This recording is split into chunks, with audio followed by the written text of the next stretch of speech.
Je vais vous présenter les différents stades de la maladie de l'EM, en partant du stade le plus sévère vers le stade le moins sévère. Le premier stade est le stade très sévère, il concerne 5% des malades. C'est un stade dans lequel j'ai été en 2023 pendant 6 à 8 mois. C'est vraiment très très difficile. On est donc alité. C'est un mélange entre une grippe carabinée et une gueule de bois. On est au plus mal. Tous les symptômes de la maladie sont présents quotidiennement, à savoir des douleurs très très importantes, une fatigue intense et permanente. On se sent quasiment tout le temps en malaise post-effort. Les symptômes de la dysautonomie, c'est-à-dire du système nerveux autonome qui déconne complètement. Par exemple, moi j'ai eu des décharges électriques dans le corps, dans la tête, notamment à l'endormissement, de la tachycardie, des contractions musculaires au niveau de l'œsophage. Je peux vous dire que c'est très désagréable, c'est même très stressant. Des désaturations la nuit, c'est-à-dire une baisse brutale d'oxygène lorsque je m'endormais, mais pas que. Des problèmes de sommeil vraiment marqués, des angoisses terribles, une perte de poids, j'avais effectivement pas le moral et des idées noires. Dans ces conditions, il est difficile d'assurer ses gestes quotidiens, les plus élémentaires, comme par exemple s'alimenter. Donc souvent c'était repas au lit avec beaucoup de mal à manger. J'avais parfois besoin qu'on me donne à manger carrément. Et donc du coup voilà pourquoi aussi je perdais du poids. Parce que je mangeais des choses faciles à manger, des compotes, des choses qui demandent pas à mâcher beaucoup. Et forcément c'est pas optimal. Se laver, effectivement, c'est quasiment impossible. Donc c'est vraiment pas tous les jours et avec beaucoup d'aide. Les distractions ne sont pas possibles. Pendant des mois entiers, je n'ai pas pu écouter de musique, ni regarder la télé. J'avais énormément de mal à aller sur mon téléphone. Aucun contact social parce que pas possible. Voilà. Dans cet état, seul le repos permanent, sans aucun stimuli, soulage. Et on fait ça tout le temps.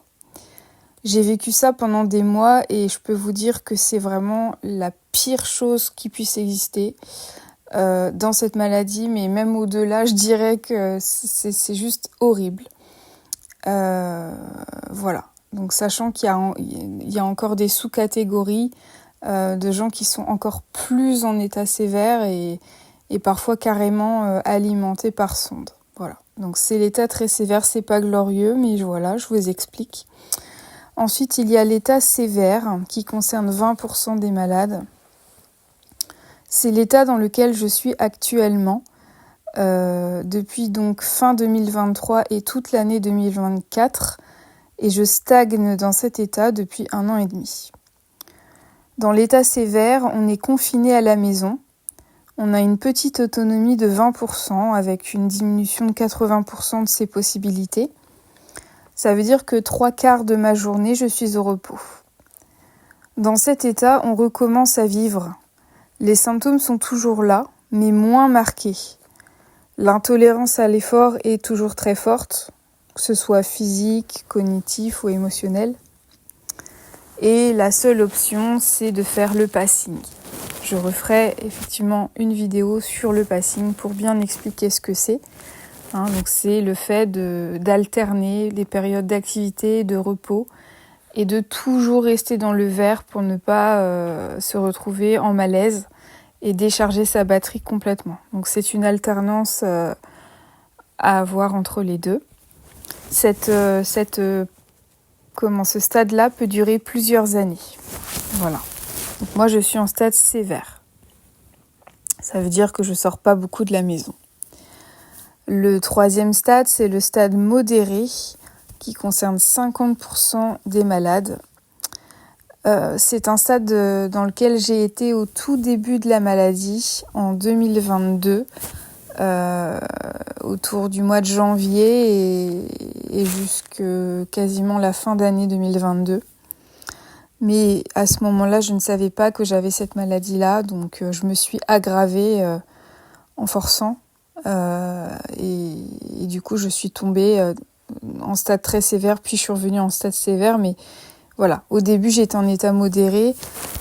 Apparemment, ça a l'air d'être la phase où on est, qui dure le plus longtemps. C'est-à-dire qu'on peut stagner vraiment très longtemps dans cette phase-là. C'est la phase que je vise. Voilà, c'est-à-dire que je suis en état sévère et j'espère arriver en état modéré, un de ces quatre. Donc dans cette phase modérée, on est heureux de pouvoir agir à nouveau. On y arrive, on fait des choses encore plus, on se sent un peu mieux. Mais attention, c'est les montagnes russes. Donc ça veut dire qu'une journée, on peut être très bien, entre guillemets, c'est-à-dire faire des petites choses, être beaucoup mieux. Et puis le lendemain, on est complètement au lit avec des symptômes. Donc c'est les montagnes russes. Donc on se sent pas trop mal, mais on ne peut pas agir. En fait, on n'est pas trop mal, mais on ne peut pas agir. Et c'est vraiment ce que je vivais en 2022, c'est-à-dire que je sentais qu'il y avait un truc qui allait pas. Je pouvais pas faire grand-chose, j'arrivais à faire des choses, mais dès que je commençais à en faire un peu trop ou à essayer d'avoir une vie normale, ça n'allait pas. Et c'est comme ça que je me suis aggravée. Donc voilà, c'est une phase qui est plutôt bien, parce qu'on arrive à peu près à faire des choses, mais c'est très très c'est très fragile. Le passing doit rester évidemment présent. On ne peut pas avoir un emploi ni une vie sociale. Si, on peut avoir une vie sociale, mais très limitée. Voilà, une vie sociale très limitée et pas d'emploi possible à ce stade-là. Sinon, c'est l'aggravation. Et moi, c'est ce qui m'est arrivé. J'ai repris le travail en stade modéré et sans savoir que j'étais atteinte de l'EM et encore moins dans quel stade j'étais, et je me suis aggravée. Donc voilà, donc c'est un état encore compliqué. Ensuite, on a l'état léger qui concerne 25% des malades. Alors là, la qualité de vie est possible, elle est meilleure, on a une vraie amélioration. Donc il y a une possibilité de retour à l'emploi à 50%. En mi-temps thérapeutique la plupart du temps, ou une reprise de loisirs. Associatif, de vie sociale, etc. Mais c'est l'un ou c'est l'autre, c'est pas les deux, c'est pas possible. C'est soit tu bosses, soit t'arrives un peu plus à t'investir dans une activité. L'autonomie, l'énergie est très précaire, il faut être très prudent, garder un passing très important, mais globalement sur l'aspect général, on se sent globalement bien. Donc voilà, mais on ne peut pas vivre comme tout le monde, c'est-à-dire qu'on vit à son rythme de malade. Et en vivant à son rythme de malade, on peut avoir un petit emploi ou des loisirs et on se sent pas trop mal. Mais par contre, on vit pas au même rythme que la société. Ça veut dire qu'on peut pas avoir un emploi à 45 heures par semaine et se taper ces 3 activités, une sortie avec les potes, plus une activité de gym, plus aller marcher. Non, ça c'est pas possible. C'est soit l'un, soit l'autre, quoi.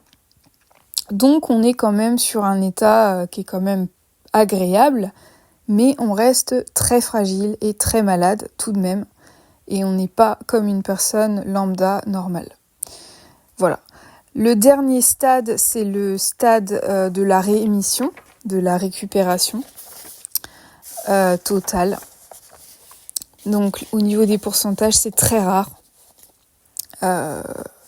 J'ai pas les chiffres, mais c'est rare.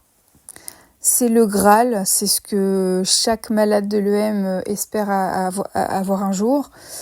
Ce stade est possible si on reste au stade 4, c'est-à-dire au stade léger pendant 1 an. Si pendant 1 an on maintient le stade léger, eh bien effectivement on peut arriver sur la rémission. Malgré tout, la rémission c'est donc une possibilité de retravailler à 100%,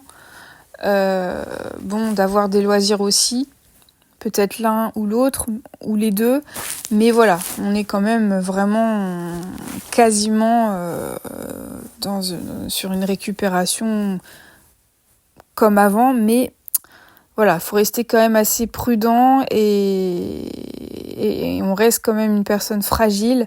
Il faut éviter les gros efforts, maintenir du repos important et une très bonne hygiène de vie. Voilà. Il y a des personnes qui ont récupéré.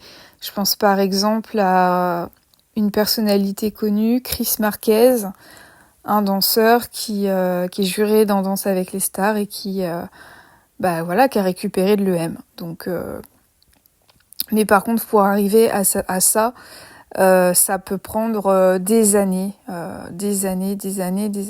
Voilà. Puisque en fait, on peut rester plusieurs années dans un stade avant de passer à un autre, et on peut aussi être dans un stade comme en état modéré, et d'un seul coup, on va faire des malaises post-effort à répétition, et là, on va retomber en stade très sévère ou sévère. Donc en fait, on peut être dans un stade d'amélioration et retomber sur des stades de perte d'autonomie finalement. Donc il faut rester toujours très prudent et puis c'est tout quoi. Il faut pas perdre le moral si malheureusement on passe d'un stade à l'autre. Voilà. En tout cas, ce qui est sûr, c'est que l'objectif en fait de notre maladie, c'est vraiment de pouvoir augmenter les stades. Hein. C'est-à-dire que moi, je suis en état sévère, j'aimerais arriver en état modéré, puis ensuite en état léger, si possible, et voilà. Hein. C'est vraiment l'objectif.